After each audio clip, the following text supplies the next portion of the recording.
나는 지금 대한민국 서울특별시 강서구 화곡동에서 살고 있습니다. 매일 새벽 5시면 눈이 떠집니다. 시장 김치가게 문을 열고 배추를 다듬고 양념을 버무립니다. 손님들은 제 사투리를 듣고 웃으며 묻습니다. 북쪽에서 오셨어요? 저는 그저 미소 지으며 대답합니다. 네, 이제는 남쪽 사람이지요. 하지만 그들은 모릅니다. 내가 한때 북한 외교부 부국장이었다는 것을. 베이징 주재 대표부에서 수백 건의 외교 문서를 검토하고 당의 지령을 받아 움직이던 사람이었다는 것을. 그리고 그날 2023년 5월 12일 새벽 나는 죽었습니다. 아니, 죽은 사람이 되기로 결심했습니다. 여러분, 안녕하세요. 저는 리혜정입니다. 오늘 여러분께 제 이야기를 들려드리고 싶습니다. 만약 이 이야기가 마음에 드신다면 구독과 좋아요 부탁드립니다. 그럼 시작하겠습니다. 서울 강서구 화곡시장. 매일 아침 제가 서 있는 이곳은 그저 평범한 재래시장입니다. 좁은 골목길 사이로 아주머니들의 목소리가 오가고 생선 굽는 냄새와 김치 냄새가 뒤섞입니다. 저는 이곳에서 김치 장사를 합니다. 백김치, 깍두기, 총각김치. 손님들은 제 김치가 맛있다고 합니다. 북쪽 스타일이라 더 깊은 맛이 난다고요. 사장님, 이거 얼마예요? 백김치요? 3kg에 25,000원입니다. 에이, 좀 깎아주세요. 네, 그럼 2만 원에 드릴게요. 이런 대화가 제겐 기적입니다. 가격을 깎아달라고 하는 손님의 목소리, 흥정하는 자유, 웃으며 장사하는 일상. 북한에서는 상상도 못했던 일들입니다. 북한에서 장사는 범죄였습니다. 개인이 이익을 취하는 행위는 반동 사상으로 간주됐습니다. 하지만 여기서는 다릅니다. 제가 땀 흘려 만든 김치를 팔고 정당한 대가를 받습니다. 그 돈으로 집세를 내고 밥을 먹고 살아갑니다. 하지만 가끔, 아주 가끔씩 하늘을 올려다볼 때가 있습니다. 서울의 맑은 하늘을 보면서 제 과거가 떠오릅니다. 그날의 기억이, 그날의 공포가, 그날의 결단이. 저는 7살 때부터 평양에서 자랐습니다. 아버지는 외무성 서기관이었고 어머니는 교원이었습니다. 저는 소위 출신 성분이 좋은 집안의 딸이었습니다. 김일성 종합대학 외국어문학부를 수석으로 졸업했고 20대 후반에 외교부에 발탁됐습니다. 당시 북한에서 여성이 외교관이 된다는 것은 엄청난 특혜였습니다. 저는 감사했습니다. 당에, 수령님께, 조국에. 하지만 그 감사함은 착각이었습니다. 외교부에서 일하면서 저는 서서히 깨달았습니다. 우리가 배운 것들이, 믿었던 것들이 거짓이라는 걸. 북한 주민들은 굶주리고 있었지만 외교관들은 해외에서 호화로운 생활을 했습니다. 우리는 외화벌이를 위해 온갖 불법 거래를 했습니다. 담배, 술, 심지어 무기까지. 그게 우리의 임무였습니다. 조국을 위한 애국이라는 이름으로. 40대 중반이 됐을 때 저는 베이징 주재 북한 대표부 부국장으로 발령받았습니다. 2022년 3월의 일이었습니다. 남편과 아들은 평양에 남았습니다. 당연한 일이었습니다. 외교관의 가족은 담보물이었으니까요. 만약 제가 배신하면 제 가족이 대신 처벌받습니다. 그게 북한의 방식이었습니다. 베이징에 도착했을 때 저는 3명의 여성 동료를 만났습니다. 정소연, 오명애, 최윤경. 모두 저처럼 평양에서 선발된 엘리트 외교관들이었습니다. 하지만 우리는 동료가 아니었습니다. 감시자이자 피감시자였습니다. 매일 저녁 6시 우리는 생활총화를 했습니다. 서로의 하루 일과를 보고하고 상호 비판을 했습니다. 누가 무엇을 먹었는지, 누구를 만났는지, 무슨 말을 했는지. 모든 것이 기록됐습니다. 대표부 곳곳에는 감시 카메라가 설치돼 있었습니다. 화장실을 제외한 모든 공간이 감시됐습니다. 밤에 잠을 자는 침실까지도. 처음엔 버틸 수 있다고 생각했습니다. 1년만, 2년만 버티면 평양으로 돌아갈 수 있다고. 아들을 다시 볼 수 있다고. 하지만 시간이 지날수록 견딜 수 없었습니다. 베이징 거리를 걸으면서 보는 자유로운 사람들, 웃으며 대화하는 가족들, 마음껏 밥을 먹고 사는 시민들. 그들과 우리는 같은 하늘 아래 살지만 완전히 다른 세상에 있었습니다. 어느 날 저는 인터넷 카페에 몰래 들어갔습니다. 대표부에서는 외부 인터넷 접속이 엄격히 금지돼 있었지만 저는 위험을 무릅쓰고 갔습니다. 그곳에서 저는 유튜브를 봤습니다. 탈북자들의 이야기를. 그들은 말했습니다. 남한에서는 자유롭게 살 수 있습니다. 말하고 싶은 것을 말하고 가고 싶은 곳에 갈 수 있습니다. 그날 밤 저는 잠을 이룰 수 없었습니다. 머릿속에서 한 가지 생각이 맴돌았습니다. 탈출. 하지만 혼자서는 불가능했습니다. 대표부를 나가려면 최소한 2명 이상이 함께 움직여야 했고 모든 외출은 사전에 보고돼야 했습니다. 게다가 제 가족이 평양에 있었습니다. 만약 제가 탈출하면 제 아들은 어떻게 될까요? 제 남편은? 제 부모님은? 하지만 저는 알고 있었습니다. 이대로 가면 저 역시 죽는다는 걸. 언젠가는 숙청당할 거라는 걸. 북한 체제에서 외교관은 언제든 배신자로 몰릴 수 있었습니다. 실제로 수많은 외교관들이 반당 반혁명 분자로 낙인 찍혀 처형됐습니다. 그리고 마침내 그날이 왔습니다. 2023년 5월 10일. 감독관이 우리를 불렀습니다. 리혜정, 정소연, 오명애, 최윤경. 평양본부에서 감사 명령이 내려왔소. 그 말을 들은 순간 저는 알았습니다. 이건 끝이라는 걸. 감사 명령은 체포 명령의 전조였습니다. 누군가가 우리를 밀고 있다는 뜻이었습니다. 회의실을 나온 저는 복도에서 소영과 눈이 마주쳤습니다. 그녀의 눈빛에서 저는 같은 공포를 읽었습니다. 명희도 마찬가지였습니다. 하지만 윤경은 달랐습니다. 그녀는 침착했습니다. 너무 침착했습니다. 그날 밤 저는 방 문틈으로 밀려 들어온 쪽지를 발견했습니다. 평양 보고 완료. 누군가의 손글씨였습니다. 순간 온몸이 얼어붙었습니다. 이건 사형 선고였습니다. 저는 결정했습니다. 죽을 바에는 살기 위해 도망치자고. 그날 밤 저는 소영과 명희를 몰래 불렀습니다. 화장실에서 속삭였습니다. 우리 탈출합시다. 두 사람은 놀란 표정으로 저를 봤습니다. 하지만 곧 고개를 끄덕였습니다. 그들도 알고 있었습니다. 이대로는 살 수 없다는 걸. 그런데 문제가 있었습니다. 윤경이었습니다. 베이징 북한 대표부는 사실상 감옥이었습니다. 출입문은 3중으로 잠겨 있었고 건물 외곽에는 철조망이 쳐져 있었습니다. 내부에는 보위부 요원들이 상주하며 우리의 모든 행동을 감시했습니다. 우리 4명의 여성 외교관은 같은 층 복도를 사이에 두고 각자의 방을 배정받았습니다. 하지만 그 방들은 방이 아니었습니다. 감방이었습니다. 저는 정소연을 처음 만났을 때를 기억합니다. 2022년 3월 15일 베이징 서우두 국제공항. 평양에서 출발한 고려항공편으로 도착한 그녀는 검은색 외교관 정장을 입고 있었습니다. 가슴에는 김일성 배지가 반짝였습니다. 그녀의 얼굴은 창백했고 눈가에는 지친 기색이 역력했습니다. 동무, 처음 뵙겠습니다. 통역관 정소연입니다. 그녀의 목소리는 떨리고 있었습니다. 저는 그 떨림이 무엇인지 알았습니다. 두려움.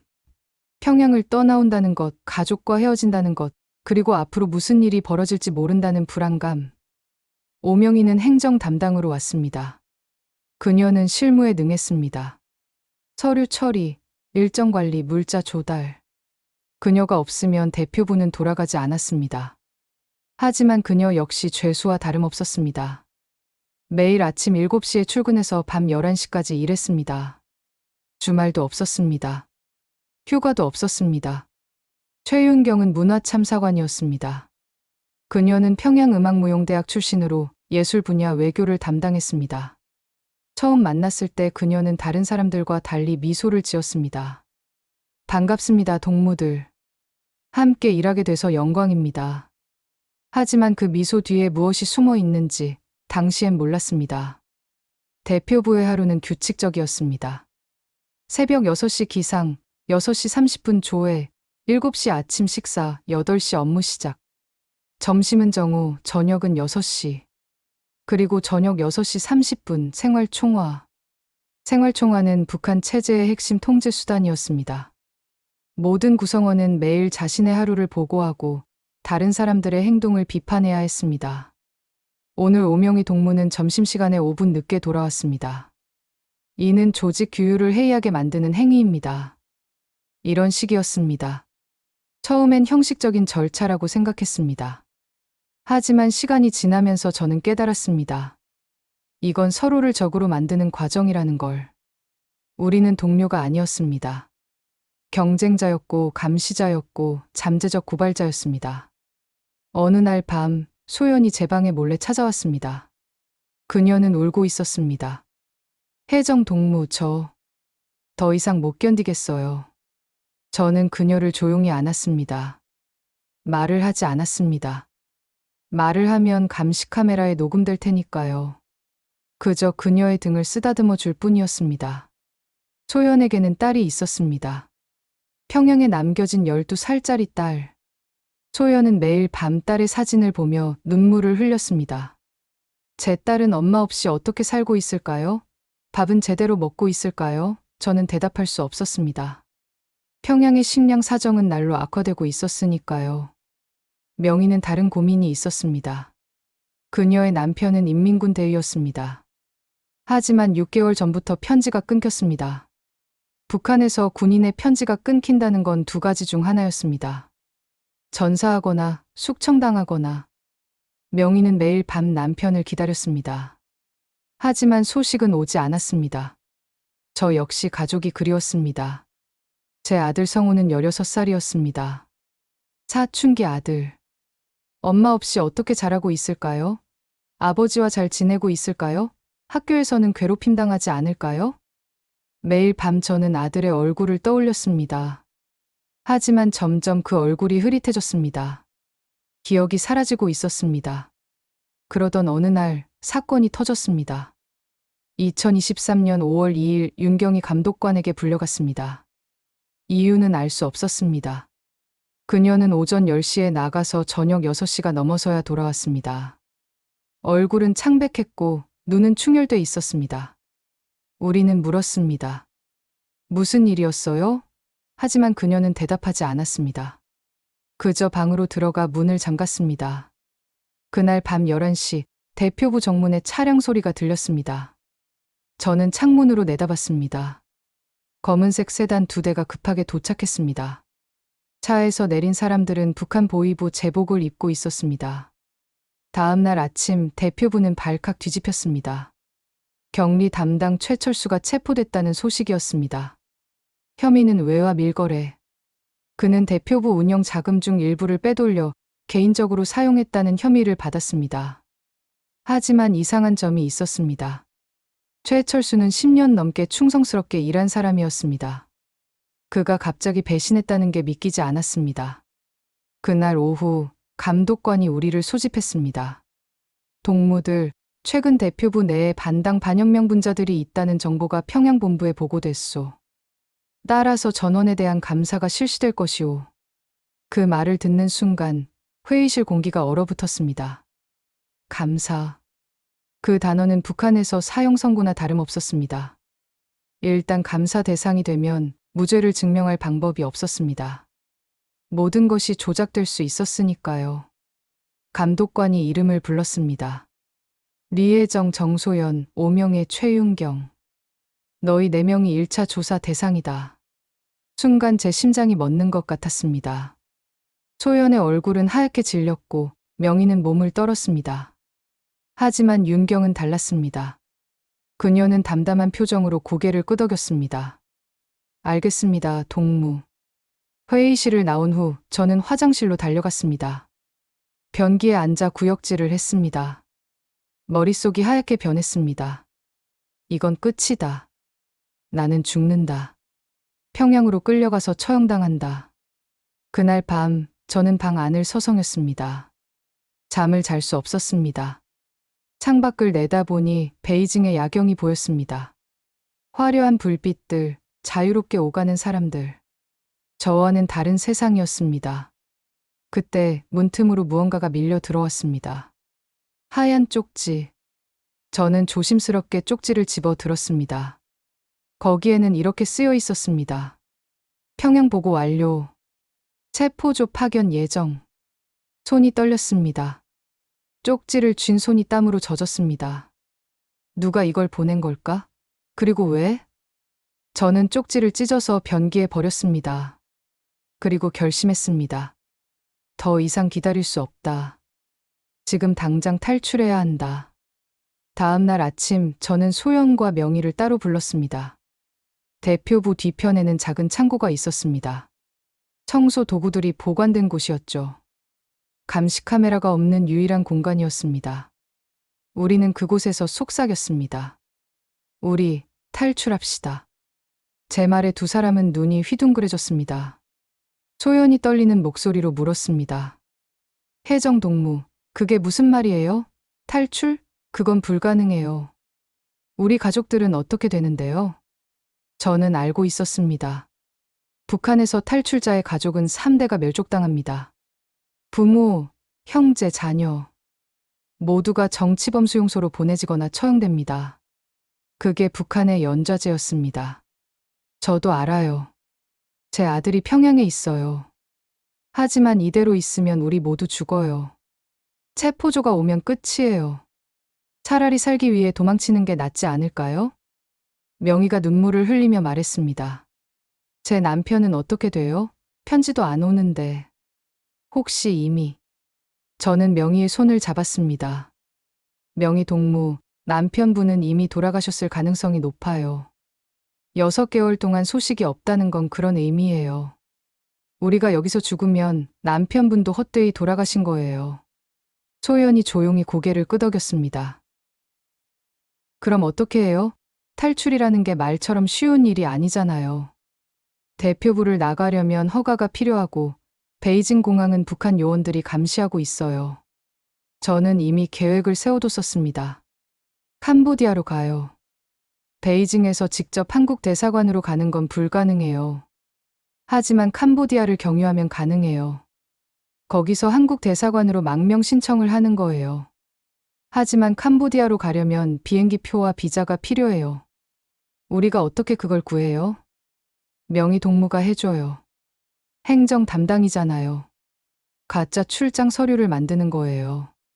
국제문화교류회에 참석이라는 명목으로요. 명의는 잠시 생각하더니 고개를 끄덕였습니다. 할 수 있어요. 서류는 제가 만들 수 있어요. 하지만 승인은 어떻게 해요? 감독관의 도장이 필요한데요. 도장은 제가 구할게요. 사실 저는 6개월 전에 이미 감독관의 도장을 몰래 복제해뒀었습니다. 만약의 경우를 대비해서요. 북한에서 살아남으려면 항상 대비책을 마련해야 했습니다. 그날 밤 우리는 구체적인 계획을 세웠습니다. 하지만 문제가 하나 있었습니다. 윤경이었습니다. 소연이 물었습니다. 윤경 동무는 어떻게 해요? 우리 셋만 가요? 저는 망설였습니다. 윤경은 수상했습니다. 그녀가 감독관에게 불려간 후 대표부에 체포조가 왔습니다. 그리고 우리가 조사 대상이 됐습니다. 너무 우연이었습니다. 윤경 동무는 믿을 수 없어요. 어쩌면 그녀가 우리를 밀고 했을 수도 있어요. 하지만 확신할 수 없잖아요. 만약 윤경 동무도 우리처럼 두려워하고 있다면 어떡해요? 명희가 말했습니다. 저는 윤경 동무를 데려가야 한다고 생각해요. 만약 우리 셋만 사라지면 윤경 동무가 의심받아요. 그럼 우리 계획이 탄로날 수도 있어요. 저는 고민했습니다. 윤경을 데려가자니 불안하고 두고 가자니 위험했습니다. 결국 저는 결정했습니다. 윤경 동무에게도 물어봅시다. 하지만 조심해야 해요. 만약 그녀가 거부하거나 의심스러운 행동을 보이면 즉시 계획을 중단해요. 다음 날 밤 저는 윤경의 방을 찾아갔습니다. 문을 두드리자 그녀가 문을 열었습니다. 혜정 동무, 무슨 일이에요? 윤경 동무, 잠깐 얘기 좀 할 수 있을까요? 윤경은 저를 방 안으로 들였습니다. 저는 조심스럽게 말을 꺼냈습니다. 윤경 동무, 우리 위험에 처했어요. 체포조가 곧 올 거예요. 윤경의 표정이 굳어졌습니다. 알고 있어요. 알고 있다고요? 네. 저도 들었어요. 평양본부에서 우리를 조사하라는 지령이 내려왔다고요. 저는 숨을 깊이 들이쉬었습니다. 그럼 윤경 동무는 어떻게 할 거예요? 이대로 체포당할 건가요? 윤경은 잠시 침묵했습니다. 그녀의 눈빛이 흔들렸습니다. 그리고 조용히 말했습니다.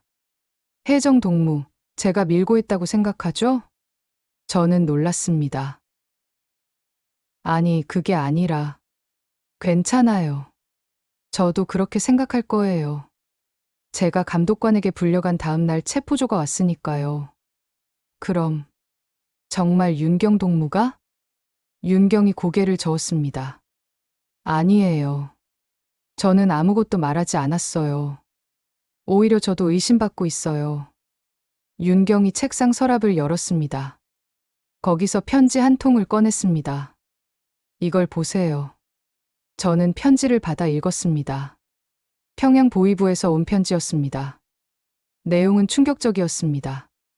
동무의 남편 박성철 동무가 최근 반당 반혁명 분자로 조사를 받고 있소. 동무도 연루될 가능성이 있으니 각별히 주의하고 만약 수상한 동향이 있으면 즉시 보고하시오. 저는 편지를 내려놓았습니다. 윤경 동무 남편이? 윤경이 쓴웃음을 지었습니다. 네. 제 남편은 당 간부예요. 아니, 간부였어요. 지금은 조사를 받고 있대요. 무슨 혐의인지도 모르겠어요. 아마 권력투쟁에 휘말린 것 같아요. 그럼 윤경 동무도? 네. 저도 곧 체포될 거예요. 남편의 아내라는 이유만으로요. 그게 북한이잖아요. 저는 윤경의 손을 잡았습니다. 윤경 동무, 우리와 함께 가요. 윤경이 눈물을 흘렸습니다. 정말 데려가 주실 건가요? 저를 의심하면서도? 우리 모두 같은 처지예요. 서로 의심하며 살아온 사람들이지만 이제는 함께 살아남아야 해요. 윤경이 고개를 끄덕였습니다. 감사합니다. 저도 살고 싶어요. 이렇게 죽고 싶지 않아요. 그날 밤 우리 넷은 창고에서 만났습니다. 소연과 명희는 윤경을 경계하는 눈빛으로 바라봤습니다. 하지만 윤경이 자신의 상황을 설명하자 두 사람도 이해했습니다. 소연이 말했습니다. 우리 모두 피해자네요. 이 망할 체제의 피해자. 명희가 덧붙였습니다. 이제 우리는 운명 공동체예요. 함께 살거나 함께 죽거나. 저는 네 사람의 손을 모았습니다. 좋아요. 우리 넷 함께 살아서 나가요. 그리고 자유로운 땅에서 새 인생을 시작해요. 그 순간 우리는 더 이상 감시자와 피감시자가 아니었습니다. 생존을 위해 싸우는 동료였습니다. 아니, 자매였습니다. 다음 날부터 우리는 탈출 준비를 시작했습니다. 하지만 대표부 안에서는 아무것도 할 수 없었습니다. 감시 카메라가 사방에 있었으니까요. 우리는 매일 새벽 5시에 일어나 조깅을 한다는 핑계로 밖으로 나갔습니다. 베이징 차오양 공원. 안개가 자욱한 새벽, 우리는 공원 구석의 벤치에 앉아 작전을 짰습니다. 목소리를 최대한 낮추고 주변을 경계하며 속삭였습니다. 명희가 말했습니다. 서류는 거의 다 만들었어요. 제3차 아시아 태평양 문화교류회라는 이름으로 캄보디아 프놈펜에서 회의가 열린다는 내용이에요. 우리 넷이 북한 대표단으로 참석한다는 공문도 작성했어요. 비자는요? 비자는 중국 여행사를 통해 대행 신청할 수 있어요. 캄보디아는 도착 비자도 가능하지만 우리는 사전에 받는 게 안전해요. 의심을 피하려면요. 소연이 걱정스러운 표정으로 물었습니다. 하지만 출국 허가는 어떻게 해요? 감독관의 승인 없이는 불가능한데요. 저는 주머니에서 작은 고무 도장을 꺼냈습니다. 이게 감독관 도장이에요. 제가 6개월 전에 복제했어요. 세 사람이 놀란 표정으로 저를 봤습니다. 윤경이 물었습니다. 어떻게 복제했어요? 감독관이 화장실 간 사이에 책상 서랍을 열었어요. 도장을 꺼내서 차르게 찍었죠. 그걸 가지고 베이징 시내 도장 가게에서 복제했어요. 물론 엄청 위험했어요. 들켰으면 즉시 처형당했을 거예요. 명희가 감탄하듯 말했습니다. 혜정 동무, 정말 대단해요. 그럼 이제 서류는 완벽하게 만들 수 있겠네요. 하지만 문제는 비행기표와 현금이었습니다. 윤경이 말했습니다. 대표부 금고에 현금이 있어요. 약 5만 달러 정도. 운영 자금으로 보관하고 있는 돈이에요. 그걸 어떻게 빼내요? 금고 비밀번호는 감독관만 알고 있잖아요. 저는 알아요. 우리는 윤경을 쳐다봤습니다. 그녀가 설명했습니다. 작년에 감독관이 술 마시고 금고를 열 때 봤어요. 비밀번호는 192536이에요. 김일성 동지 생일이죠. 소연이 한숨을 쉬었습니다. 역시 북한답네요. 비밀번호도 수령님 생일. 저는 계획을 정리했습니다. 좋아요. 그럼 이렇게 해요. 명의 동무는 출장 서류를 완성하고 제가 감독관 도장을 찍어요. 윤경 동무는 금고에서 현금을 빼내요. 소연 동무는 비행기표를 예약해요. 모두 동시에 진행해야 해요. 한 가지라도 실패하면 전부 들통나니까요. 언제 실행할 거예요? 2023년 5월 10일. 바로 오늘부터 5일 후예요. 그때까지 모든 준비를 끝내야 해요. 그날 이후 우리는 초인적인 집중력을 발휘했습니다. 낮에는 평소처럼 업무를 보고 밤에는 탈출 준비를 했습니다. 하루에 서너 시간밖에 못 잤지만 두려움이 피로를 이겼습니다. 명희는 완벽한 서류를 만들었습니다. 캄보디아 문화부에서 발송한 초청장, 북한 외무성의 승인 공문, 출장 일정표, 경비 명세서. 모든 것이 진짜처럼 보였습니다. 소연은 중국 여행사를 통해 베이징 푸놈펜 왕복 항공권 4장을 예매했습니다. 출발일은 5월 12일 오전 6시. 복귀일은 5월 15일로 설정했습니다. 물론 우리는 돌아올 생각이 없었지만 의심을 피하려면 왕복으로 예약해야 했습니다. 윤경은 매일 밤 금고 앞을 서성였습니다. 언제 돈을 빼낼지 타이밍을 재는 중이었습니다. 금고는 감독관 사무실에 있었고 그 방에는 감시 카메라가 없었습니다. 감독관 자신도 감시받기 싫었던 모양이었습니다. 저는 대사관 직원 중 한 명을 매수했습니다. 그는 중국인 현지 채용 직원으로 청소와 심부름을 담당했습니다. 저는 그에게 2,000달러를 주며 부탁했습니다. 5월 12일 새벽, 우리가 공항으로 갈 때 택시 세대를 불러주세요. 그리고 만약 누군가 우리를 추격하면 시간을 끌어주세요. 그는 돈을 받고 고개를 끄덕였습니다. 알았습니다. 조심하세요. 5월 10일 밤, 우리는 마지막 회의를 했습니다. 여전히 공원 벤치에서, 안개 속에서. 소연이 눈물을 흘리며 말했습니다. 제 딸은 어떻게 될까요? 엄마가 탈출했다는 걸 알면. 명희가 소연의 손을 잡았습니다. 소연 동무, 우리가 여기서 죽으면 딸아이도 결국 고통받아요. 하지만 우리가 살아남으면 언젠가 딸을 다시 만날 수 있을지도 몰라요. 탈북자 가족 상봉 사례도 있잖아요. 윤경이 조용히 말했습니다. 저는 사실 두려워요. 만약 제가 실수하면 여러분 모두 죽을 수도 있어요. 저는 윤경의 어깨에 손을 얹었습니다. 윤경 동무, 우리는 이미 죽은 사람들이에요. 평양의 명부에는 우리가 반역자로 기록될 거예요. 그럼 죽은 거나 마찬가지죠. 그러니 두려워하지 마세요. 우리는 이미 잃을 게 없어요. 명희가 말했습니다. 맞아요. 차라리 자유를 위해 죽는 게 나아요. 이 체제의 노예로 사는 것보다. 우리는 서로를 바라봤습니다. 그리고 손을 맞잡았습니다. 저는 말했습니다. 내일 새벽, 우리는 새 인생을 시작해요. 북한의 외교관이 아니라 자유인으로서. 그날 밤, 저는 잠을 이룰 수 없었습니다. 창밖을 내다보며 베이징의 불빛을 봤습니다. 저 불빛 너머에 자유가 있었습니다. 하지만 그 자유를 얻으려면 목숨을 걸어야 했습니다. 자정이 넘어서야 잠이 들었습니다. 꿈속에서 저는 아들을 봤습니다. 성우는 제게 손을 흔들며 말했습니다. 엄마, 잘 가요. 엄마는 자유롭게 사세요. 저는 괜찮아요. 눈물을 흘리며 잠에서 깼습니다. 시계를 보니 새벽 3시였습니다. 탈출까지 3시간 남았습니다. 저는 일어나 짐을 챙겼습니다. 여권, 현금, 몇 벌의 옷, 그리고 아들의 사진 한 장. 그게 제가 가져갈 수 있는 전부였습니다. 새벽 4시 복도에서 발소리가 들렸습니다. 소연, 명희, 윤경 모두 준비를 마친 모양이었습니다.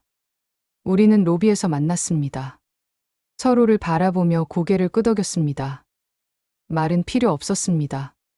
현관문을 열고 밖으로 나섰습니다. 차가운 새벽 공기가 얼굴을 스쳤습니다. 베이징의 새벽은 고요했습니다. 저는 하늘을 올려다봤습니다. 별이 반짝이고 있었습니다. 이제 시작이다. 5월 10일 오전 9시, 명희는 자신의 사무실에서 마지막 서류 작업을 하고 있었습니다. 책상 위에는 각종 문서들이 펼쳐져 있었습니다. 그녀는 안경을 고쳐 쓰며 한 글자 한 글자 꼼꼼하게 확인했습니다. 제3차 아시아 태평양 문화교류회 참석자 명단 리에정부국장, 정소연 통역관, 오명희 행정 담당, 최윤경 문화참사관. 서류는 완벽했습니다. 공문번호, 발신기관, 수신기관, 날짜. 모든 것이 정확했습니다. 하지만 한 가지가 빠져 있었습니다. 감독관의 도장.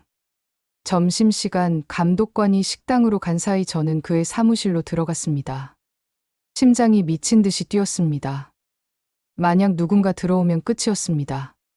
하지만 이미 돌이킬 수 없었습니다. 저는 주머니에서 복제 도장을 꺼냈습니다. 손이 떨렸습니다. 도장을 스탬프 패드에 찍고 서류에 꾹 눌렀습니다. 탁! 선명한 붉은 도장이 찍혔습니다. 그 순간 복도에서 발소리가 들렸습니다. 저는 재빨리 도장을 주머니에 넣고 서류를 집어 들었습니다. 문이 열렸습니다. 감독관이었습니다. 혜정 동무, 여기서 뭐 하는가? 아, 감독관 동무. 다음 주 출장 서류에 도장이 필요해서 왔습니다. 출장? 무슨 출장? 캄보디아 문화교류회의요. 작년에 승인하신 그 건입니다. 감독관은 잠시 생각하더니 고개를 끄덕였습니다. 아, 그거. 알았네. 서류는 잘 준비했겠지? 네, 물론입니다. 그럼 됐네. 가보게. 저는 서류를 들고 사무실을 나왔습니다. 복도 끝까지 걷고 나서야 숨을 내쉴 수 있었습니다. 온몸이 땀으로 젖어 있었습니다. 같은 시각 소연은 자신의 방에서 여권 작업을 하고 있었습니다. 그녀는 통역관이었기 때문에 여권 관리도 담당했습니다. 책상 위에는 우리 넷의 여권이 놓여 있었습니다. 북한 여권은 세계에서 가장 쓸모없는 여권 중 하나입니다. 대부분의 국가에서 입국을 거부합니다. 하지만 캄보디아는 달랐습니다. 캄보디아는 북한과 우호 관계를 유지하고 있었고 북한 외교관에게 비자를 발급했습니다. 소연은 캄보디아 비자 라벨을 조심스럽게 여권에 붙였습니다. 라벨은 베이징의 캄보디아 대사관에서 발급받은 진짜였습니다. 명의가 가짜 초청장을 이용해 신청한 것이었습니다. 소연 동무, 잘 되고 있어요? 윤경이 방에 들어왔습니다. 소연은 고개를 끄덕였습니다. 네, 거의 다 됐어요. 비자는 문제 없어요. 비행기 표는요? 예약 완료했어요. 내일 새벽 6시 출발이에요. 중국국제항공 편이에요. 윤경은 소연의 책상 위를 보며 물었습니다. 소연 동무, 떨리죠? 네. 솔직히 말하면 너무 무서워요. 만약 실패하면 어떡하죠? 실패하면 죽는 거죠. 하지만 성공하면 살 수 있어요. 우리에겐 선택권이 없어요. 소연이 눈물을 닦았습니다. 제 딸 생각만 나요. 딸아이 얼굴을 다시 볼 수 있을까요? 윤경이 소연의 어깨를 두드렸습니다. 볼 수 있을 거예요. 언젠가는요. 지금은 우리 자신을 살리는 데 집중해요. 밤 11시 윤경은 감독관 사무실 앞에 서 있었습니다. 복도는 텅 비어 있었습니다. 모두 잠든 시간이었습니다. 그녀는 문손잡이를 천천히 돌렸습니다. 문이 열렸습니다. 다행히 잠겨 있지 않았습니다. 사무실 안으로 들어간 윤경은 금고 앞에 섰습니다. 심장이 터질 것 같았습니다. 만약 누군가 들어오면 변명할 방법이 없었습니다. 그녀는 숫자판을 눌렀습니다. 192536 김일성의 생일. 딸깍.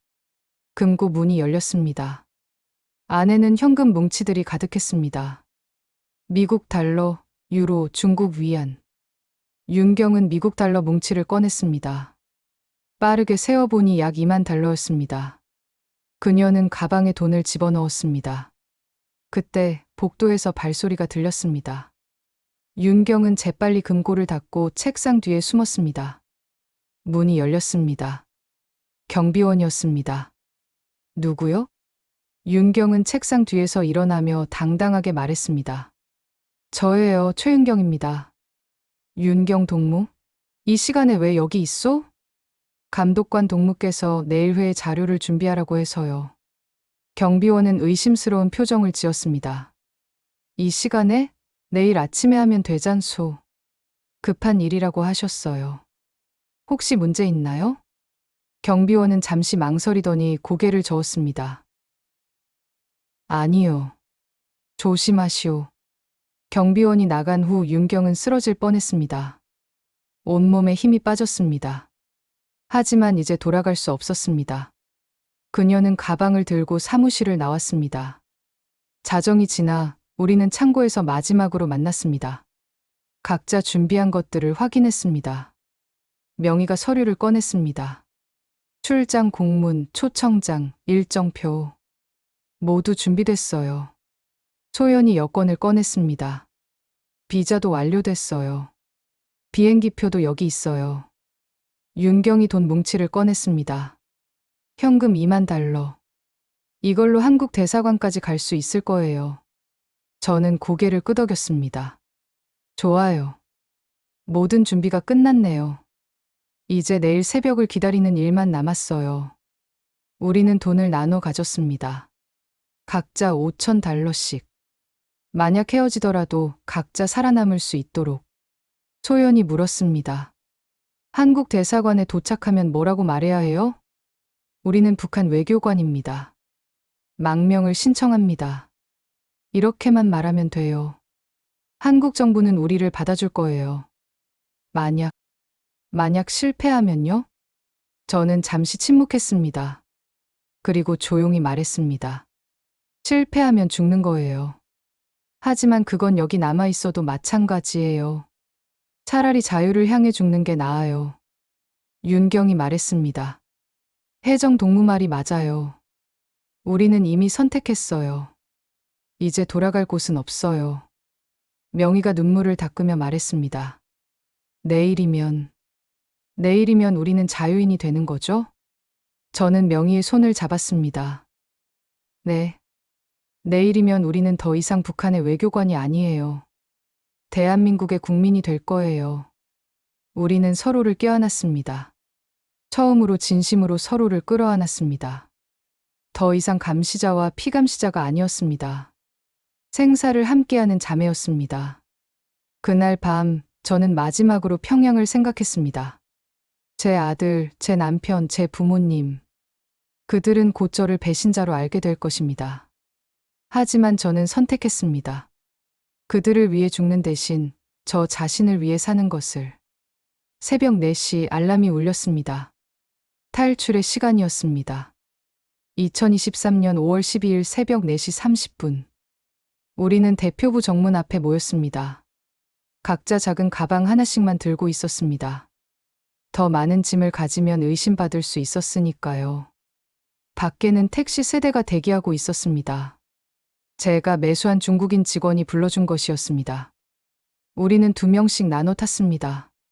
저와 소연이 첫 번째 택시, 명희와 윤경이 두 번째 택시, 세 번째 택시는 비상용이었습니다. 베이징 서우두 공항으로 가주세요.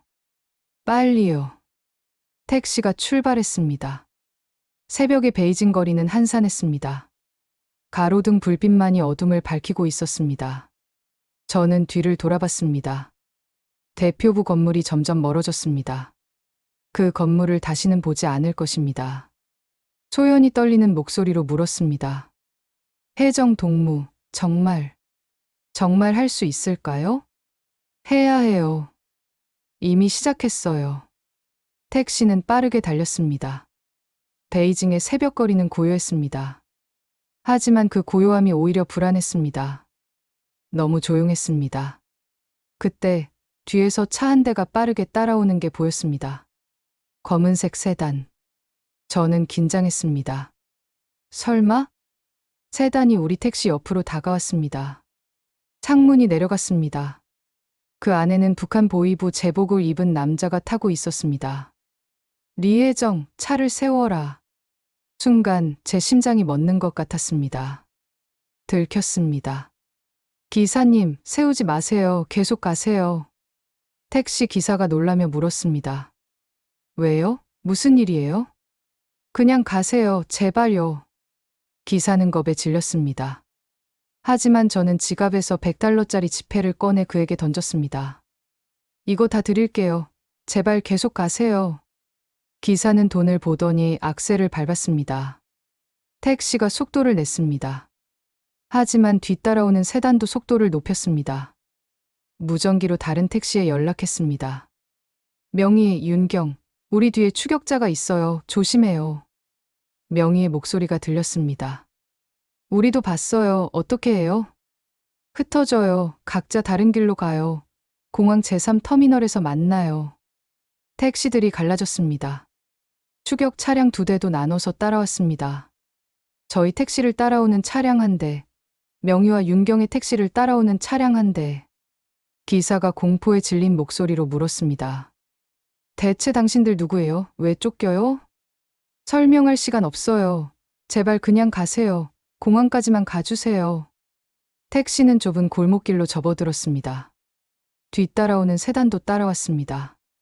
하지만 골목이 좁아서 속도를 낼 수 없었습니다. 우리는 조금씩 거리를 벌렸습니다. 소연이 뒤를 보며 말했습니다.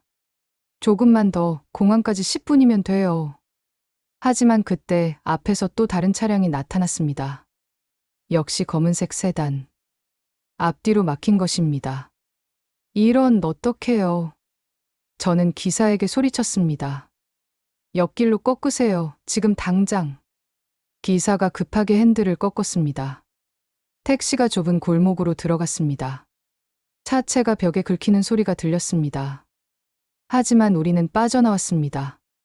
뒤에서 추격 차량이 골목에 끼어 멈췄습니다. 우리는 잠시 숨을 돌렸습니다. 기사님, 정말 감사해요. 이제 공항까지 얼마나 남았어요? 5분이요. 좋아요. 조금만 더 가요. 새벽 5시 10분, 우리는 베이징 서우두 공항에 도착했습니다. 저는 기사에게 200달러를 더 주며 말했습니다. 오늘 일은 잊어주세요. 제발요. 기사는 돈을 받고 고개를 끄덕였습니다. 우리는 택시에서 내려 공항 안으로 뛰어 들어갔습니다. 공항 로비는 이미 사람들로 붐볐습니다. 새벽 비행기를 타려는 승객들이었습니다. 우리는 군중 속에 섞였습니다. 명희, 윤경, 어디 있어요? 잠시 후 명희와 윤경이 나타났습니다. 두 사람 모두 숨을 헐떡이고 있었습니다. 추격자는요? 떨쳐냈어요. 하지만 오래 걸리진 않을 거예요. 그들이 공항에 연락하면 끝이에요. 저는 시계를 봤습니다. 비행기 출발까지 50분 남았습니다. 빨리 체크인해요. 시간이 없어요. 우리는 중국국제항공 카운터로 달려갔습니다. 직원에게 여권과 비행기표를 건넸습니다. 프놈펜행 4명이요. 직원이 여권을 확인했습니다. 그리고 컴퓨터를 보더니 고개를 갸웃거렸습니다. 잠깐만요. 시스템에 문제가 있는 것 같은데요. 제 심장이 멎었습니다. 무슨 문제요? 여권 번호가. 이상하네요. 잠깐만 기다려주세요. 직원이 전화를 들었습니다. 저는 소연을 봤습니다. 소연의 얼굴은 창백했습니다. 그때 공항 입구 쪽에서 소란이 들렸습니다. 보위부 요원들이 들어오고 있었습니다.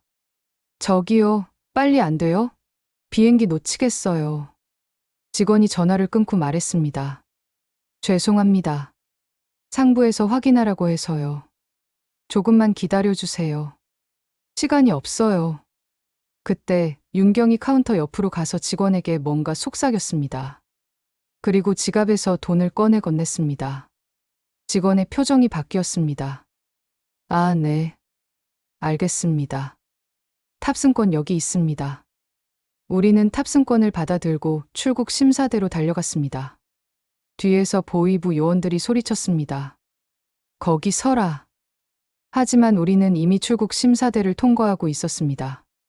중국 출입국 관리소는 북한 보위부의 관할이 아니었습니다. 출국 심사관이 여권을 확인했습니다. 목적이 뭡니까? 문화교류에 참석입니다. 심사관이 비자를 확인하더니 도장을 찍었습니다. 통과하세요. 우리는 게이트로 달려갔습니다. 뒤에서 보위부 요원들이 출국 심사대에서 막혀 소리를 지르는 게 들렸습니다. 하지만 그들은 넘어올 수 없었습니다. 게이트에 도착했을 때 탑승 안내 방송이 들렸습니다.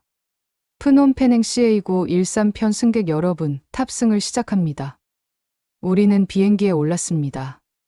좌석에 앉아 안전벨트를 맸습니다. 창밖을 보니 활주로가 보였습니다. 소연이 제 손을 꽉 잡았습니다. 해정 동무, 우리 해냈어요. 아직 아니에요. 프놈펜에 도착해야 해요. 비행기가 움직이기 시작했습니다. 천천히 활주로로 나갔습니다. 그리고 속도를 높였습니다. 저는 창밖을 봤습니다. 베이징의 불빛이 점점 작아졌습니다. 비행기가 하늘로 올라갔습니다. 그 순간 저는 울었습니다. 북한을 떠났습니다. 정말로 떠났습니다. 3시간 후 비행기는 프놈펜 국제공항에 착륙했습니다. 캄보디아의 뜨거운 공기가 얼굴을 때렸습니다. 하지만 저희에게는 더 뜨거운 여정이 남아 있었습니다. 공항 입국 심사를 통과하고 우리는 화장실로 향했습니다. 그곳에서 옷을 갈아입었습니다. 외교관 정장을 벗고 평범한 여행자 복장으로 바꿨습니다. 김일성 배지도 떼어냈습니다. 명희가 가방에서 지도를 꺼냈습니다. 한국 대사관은 공항에서 약 30분 거리예요. 택시를 타고 가야 해요. 하지만 안전할까요? 캄보디아에도 북한 요원들이 있을 거예요. 윤경이 말했습니다. 시간을 끌수록 위험해요. 베이징에서 이미 우리가 탈출했다는 보고가 갔을 거예요.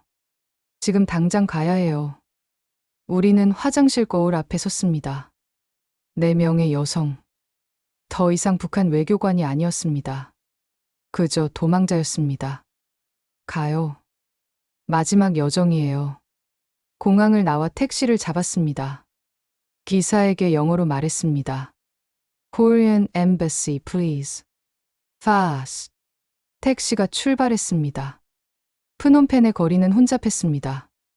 오토바이, 자동차, 툭툭이들이 뒤섞여 움직였습니다. 저는 창밖을 보며 주변을 경계했습니다. 10분쯤 지났을 때 뒤에서 검은색 차 한 대가 따라오는 게 보였습니다. 저는 긴장했습니다. 저 차. 우릴 따라오는 것 같아요. 소연이 뒤를 봤습니다. 확실해요? 모르겠어요. 하지만 이상해요. 계속 우리 뒤에 붙어 있어요. 택시 기사에게 말했습니다. Can you go faster? We're in a hurry. 기사가 속도를 높였습니다. 하지만 뒤따라오는 차도 속도를 높였습니다. 확실해요. 우릴 쫓고 있어요. 그때 그 차가 우리 옆으로 다가왔습니다. 창문이 내려갔습니다. 그 안에는 북한 사람으로 보이는 남자가 타고 있었습니다. 리혜정, 차를 세워라. 너희는 조국을 배신했다. 저는 기사에게 소리쳤습니다. Don't stop. Keep going, please. 기사가 당황했습니다.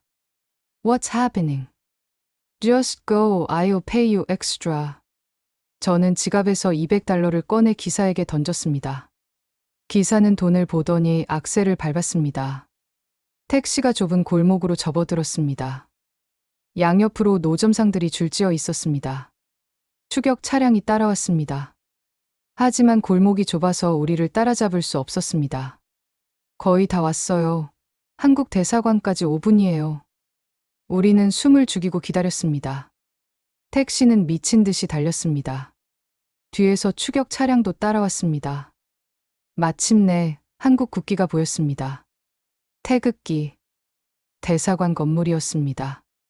기사님, 저기예요. 저 건물 앞에 세워주세요. 택시가 급정거했습니다. 우리는 문을 박차고 뛰어내렸습니다. 뛰어요. 우리는 대사관 정문을 향해 달렸습니다. 뒤에서 추격 차량이 멈췄습니다. 차 문이 열리고 북한 요원들이 뛰어내렸습니다. 멈춰라.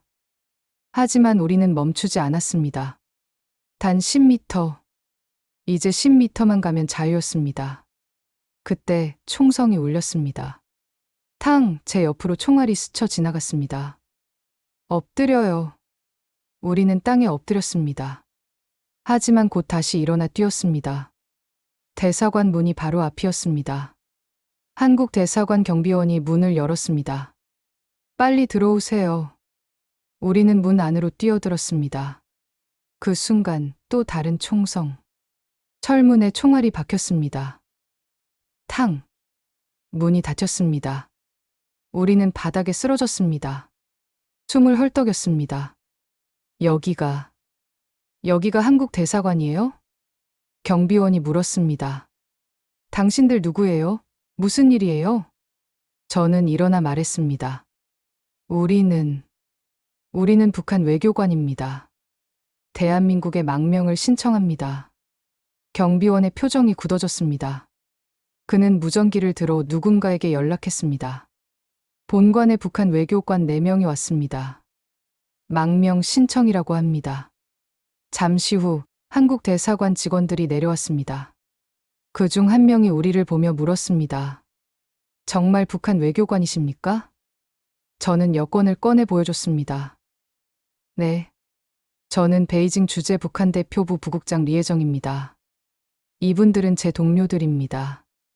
우리는 북한 체제를 거부하고 대한민국의 보호를 요청합니다. 직원이 여권을 확인했습니다. 그의 얼굴에 놀라움이 스쳤습니다. 정말 진짜네요. 들어오세요. 안전합니다. 우리는 대사관 건물 안으로 들어갔습니다. 복도를 지나 회의실로 안내받았습니다. 그곳에는 대사관 직원들이 기다리고 있었습니다. 앉으세요. 물 드릴까요? 우리는 의자에 앉았습니다. 누군가 물을 건넸습니다. 저는 물을 마셨습니다. 손이 떨렸습니다. 대사관 공사가 들어왔습니다. 안녕하십니까. 저는 주캄보디아 대한민국 대사관 공사 김영수입니다. 상황을 설명해 주시겠습니까? 저는 처음부터 끝까지 이야기했습니다. 베이징 대표부에서의 생활, 감사 명령, 탈출 계획, 베이징 공항에서의 추격, 그리고 지금까지. 공사는 심각한 표정으로 들었습니다. 이해했습니다. 여러분은 지금 대한민국의 보호 아래 있습니다. 북한 요원들이 이곳에 들어올 수 없습니다. 안심하세요. 소연이 울먹이며 물었습니다. 정말 안전한가요? 우리 다시 북한으로 끌려가지 않을까요? 절대 그런 일은 없습니다. 여러분은 이미 대한민국 국민입니다. 우리가 보호하겠습니다. 그 말을 듣는 순간 저는 눈물을 터뜨렸습니다. 소연도 명희도 윤경도 울었습니다. 우리는 서로를 껴안고 울었습니다. 우리 살았어요. 진짜로 살았어요. 캄보디아 한국 대사관에서의 사흘은 꿈 같았습니다. 우리는 대사관 내부의 안전가옥에 머물렀습니다. 북한 요원들이 대사관 밖에서 감시하고 있었지만 그들은 들어올 수 없었습니다. 그 사흘 동안 우리는 한국 정부 기관의 조사를 받았습니다. 신원 확인, 탈출 경위, 북한 내부 정보. 모든 것을 상세히 보고했습니다. 그들은 우리가 진짜 외교관이라는 것을 확인했습니다. 2023년 5월 15일 밤 공사가 우리를 불렀습니다. 내일 새벽 특별 기편으로 한국으로 가시게 됩니다. 준비하세요. 다음 날 새벽 2시 우리는 대사관 차량을 타고 공항으로 이동했습니다. 경호원들이 우리를 둘러쌌습니다. 북한 요원들의 습격에 대비한 것이었습니다. 공항에 도착해서 우리는 VIP 라운지로 안내받았습니다. 일반 승객들과 분리된 공간이었습니다. 그곳에서 우리는 특별기를 기다렸습니다. 소연이 창밖을 보며 물었습니다. 한국은 어떤 곳일까요?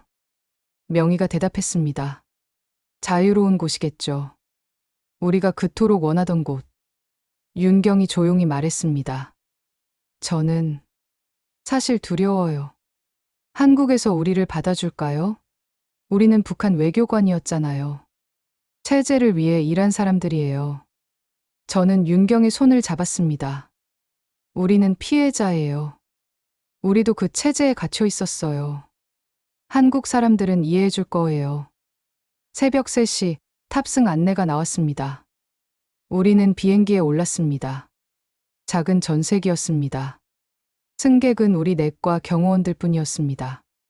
비행기가 이륙했습니다. 창밖으로 캄보디아의 불빛이 보였습니다. 그리고 곧 어둠만이 남았습니다. 저는 눈을 감았습니다. 지난 사흘 동안의 일들이 주마등처럼 스쳐 지나갔습니다. 베이징 대표부, 탈출 계획, 공항 추격, 대사관으로의 질주. 모든 것이 너무나 빠르게 지나갔습니다.